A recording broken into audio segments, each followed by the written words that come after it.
Podnam hadir menyapa dunia. Bersama kita ungkapkan cerita. Di balik layar ada sejuta panah mengulas politik di tiap sudut kota. Selamat datang di Podnam, di mana suara lantang. Kita bongkar rahasia, politik jadi bahasan utama. Ada berita, ada fakta, tak sembunyikan yang nyata. Kupas tuntas dari meja redaksi. Mari bergabung dalam diskusi tanpa distorsi. Tanpa distorsi. Tanpa distorsi.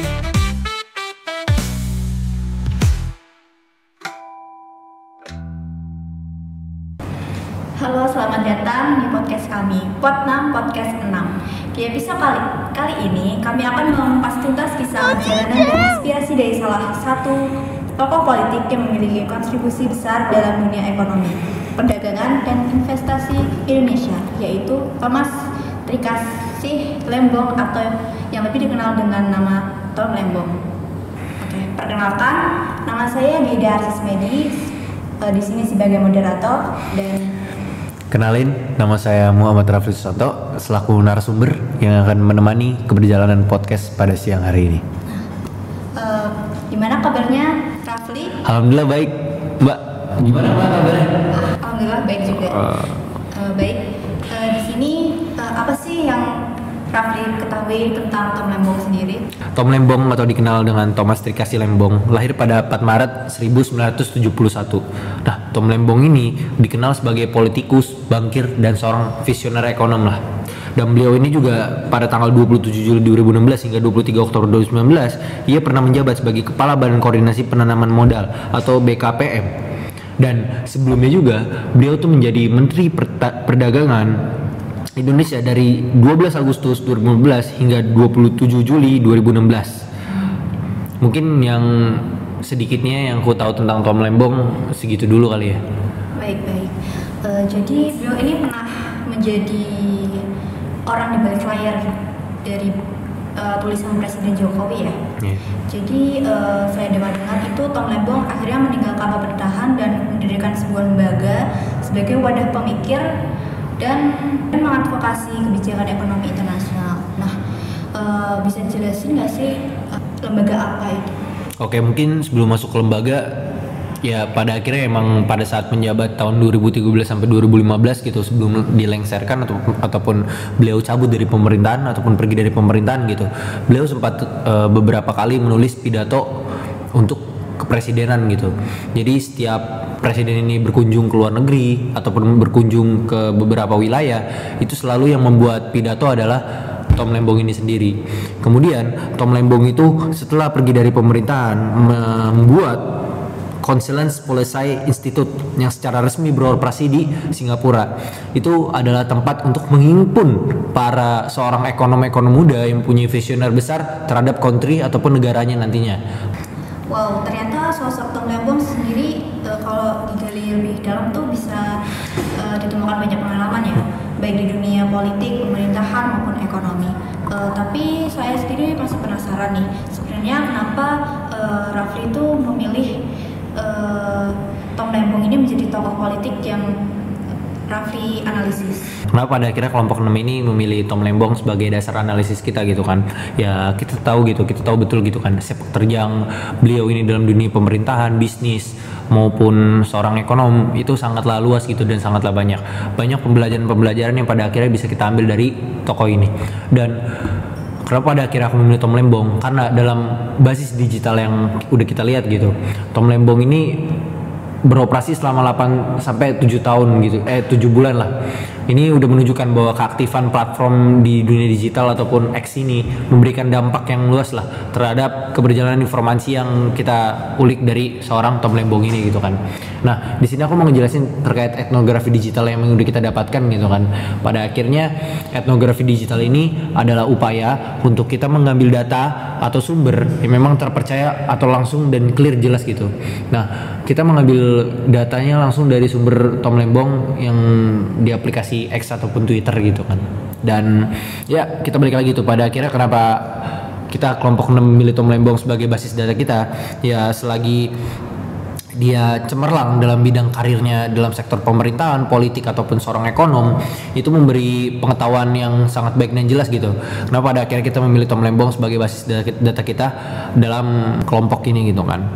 Perlu kita tahu juga sepak terjang yang dimiliki oleh Tom Lembong sebagai Menteri Perdagangan, sebagai Kepala BKPM, sebagai pendiri sebuah institut, itu tidak bisa dianggap remeh gitu kan. Banyak memberi kebermanfaatan atau keberdampakan lah bagi SDM di Indonesia maupun di luar negeri. Nah, ini ada slide selanjutnya itu tentang tabel etnografi digital.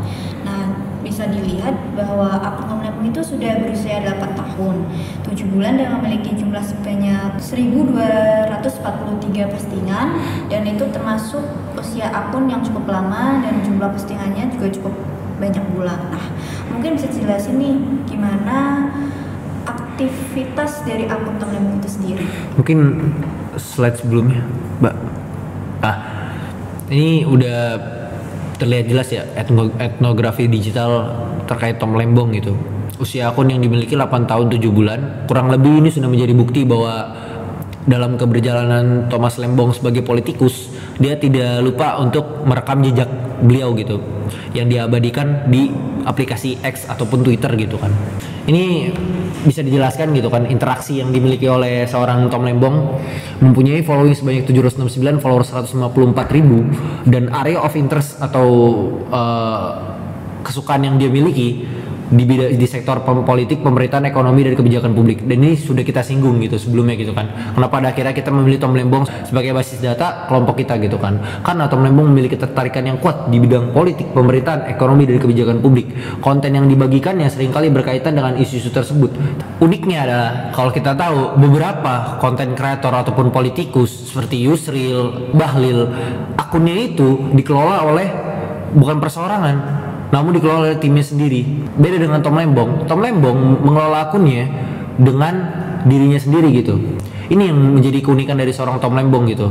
Dengan kegiatan dia yang banyak sebagai menteri, sebagai pendiri institut, tidak melupakan waktu luang beliau untuk bermain gadget ataupun bermain aplikasi, dan tidak melupakan waktu-waktu yang ingin dia abadikan ataupun telusuri gitu. Nah, ini sentimen analisis yang menyukai dan yang tidak menyukai beliau gitu kan. Cukup signifikan ya, tentang yang menyukai beliau cukup banyak gitu, love-nya dan happy-nya gitu kan. Karena wibawa beliau yang kita tahu gitu kan sangat enak dilihat lah gitu kan. Dalam beberapa pandangan politik pun beliau ini adalah salah satu cerminan pemimpin lah, ataupun contoh pemimpin yang memang bisa kita contoh. Lalu pada akhirnya Tom Lembong ini menjadi trending topik gitu di kalangan beberapa media, karena kita tahu gitu kasusnya yang terlibat dengan impor gula yang memang sampai sekarang belum terselesaikan. Dan sampai sekarang pun Tom Lembong tetap dijadikan tersangka, namun belum ada bukti yang konkret ataupun jelas gitu terkait bagaimana dia dijadikan tersangka gitu. Dari yang sudah dijelaskan tuh ternyata Tom Lembong sendiri pernah menjadi tersangka kasus dugaan korupsi gula ya. Iya, betul. Jadi ini menjadi fakta yang mungkin belum banyak orang tahu. Nah, dari kasus itu menurut Rafli sendiri tuh, apakah akun Tom Lembong dengan semua postingannya terkait politik, pemerintahan maupun kebijakan ekonomi dan sebagainya ini akan tetap menjadi saluran komunikasi strategis atau justru akan menghilangkan kepercayaan audiens? Untuk menghilangkan kepercayaan audiens itu jelas ya, karena kasus-kasus ini sempat viral di awal dan kita tahu gitu yang beroposisi dengan Jokowi pada akhirnya bakal tertangkap di akhirnya gitu kan. Tapi ini menjadi simpati publik juga itu sebetulnya, karena pada akhir-akhir ini publik pun merasa tidak percaya dengan adanya media-media yang memang menggoreng berita ini tanpa ketidakpastian informasi yang jelas gitu. Dan mohon maaf gitu sekali lagi, dan Tom Lembong ini sampai sekarang kasusnya belum terselesaikan, dan terkait impor gula ini dia masih belum jelas gitu kasusnya ingin diapakan dan seperti apa gitu kan. Dan ini menjadi tanda bukti yang jelas bahwa pemerintah kita sebetulnya belum siap dengan adanya orang-orang seperti Tom Lembong ini gitu. Nah, terkait sentimen negatif ini tentunya orang-orang yang kontra dengan Tom Lembong gitu. Kita tahu gitu beberapa hari ke belakang Tom Lembong itu terkena kasus korupsi impor gula gitu, dan tentunya itu meningkatkan resisten negatif yang Tom Lembong miliki, sehingga haters yang tadinya terkubur melihat kesuksesan Tom Lembong jadi terbakar kembali gitu, jadi meluap ke atas kembali gitu. Nah, dan ini terkait sentimen positifnya juga, tentunya banyak dukungan dari publik yang memang masih mempertanyakan kasus ini akan berjalan sampai mana gitu. Dan bahkan sekarang kejaksaan pun tetap menetapkan beliau sebagai tersangka, namun belum ada bukti yang konkret mengenai kenapa pada akhirnya dia menjadi tersangka gitu. Dan ini bukti bahwa simpatisan yang dimiliki Tom Lembong juga masih sangat banyak. Dan sentimen analisis ini tentunya ini terkait opini publik mau mengarah kemana pada akhirnya publik ini mempercayai Tom Lembong. Menurut Raffi sendiri, sentimen negatif ini terkait Tom Lembong sudah berdasarkan analisis yang ada atau tidak? Oke. Sesuai deh dengan analisis yang kita buat gitu kan, karena kita mengambil teori positivistik gitu kan, kita mengambil berbasis data kualitatif yang memang kita kumpulkan secara langsung gitu kan, secara real, langsung nyata, ada bukti empirisnya gitu. Nah ini bukti empirisnya sentimen analisis yang memang udah dikeluarkan dengan kelompok-kelompok kita gitu kan, dan tentunya ya ini bukti yang sangat konkret mengenai opini publik yang dilontarkan untuk Tom Lembong pada saat ini. Oke, mungkin ini yang ketinggalan dari kita kali ya. Belum ngebahas terkait akun-akun yang memang terkait gitu dengan Tom Lembong yang ini bisa dibilang akun-akun besar lah. Anies Baswedan kan sempat menjadi calon presiden gitu pada tahun 2023 gitu kan. Dan koor tim pemenangan atau tim suksesnya Anies Baswedan itu Tom Lembong gitu. Jelas pada akhirnya kenapa di akun Tom Lembong beririsan dengan akun Anies Baswedan, karena memang sebelumnya mempunyai kedekatan lebih dengan Anies Baswedan, yaitu menjadi atau menjalin hubungan politik gitu. Yang kita tahu dia menjadi koor tim sukses Anies Baswedan. Mungkin yang aku tahu hubungannya mengenai Anies Baswedan itu dulu kali ya. Baik, terima kasih telah mendengarkan podcast kami. Jangan lupa untuk mengikuti kami di platform favorit Anda dan bagikan pendapat Anda tentang episode ini. Sampai jumpa di episode selanjutnya. Oke, mungkin aku sebelum pamit undur diri memberikan kesimpulan kali ya. Ya, akhirnya keberjalanan podcast yang kita lalui selama 10 menit ini akhirnya berakhir gitu kan. Mengupas atau menguliti Tom Lembong yang memang didasari sebagai aktor politik yang sangat mempunyai pengalaman yang sangat luas ya. Kenapa pada akhirnya kelompok 6 ini membahas Tom Lembong. Dan kesimpulan dariku adalah ya semoga kelak di kelompok 6 ini kita akan menjadi Tom Lembong berikutnya lah, tanpa kasus korupsi tentunya. Amin. Mungkin itu sih dari aku. Mungkin aku pamit undur diri ya. Aku selaku narasumber Muhammad Raffi Susanto mengucapkan undur diri. Mohon maaf kalau ada kata-kata yang masih kurang berkenan di telinga Anda. Terima kasih. Wassalamualaikum warahmatullahi wabarakatuh. Waalaikumsalam warahmatullahi wabarakatuh.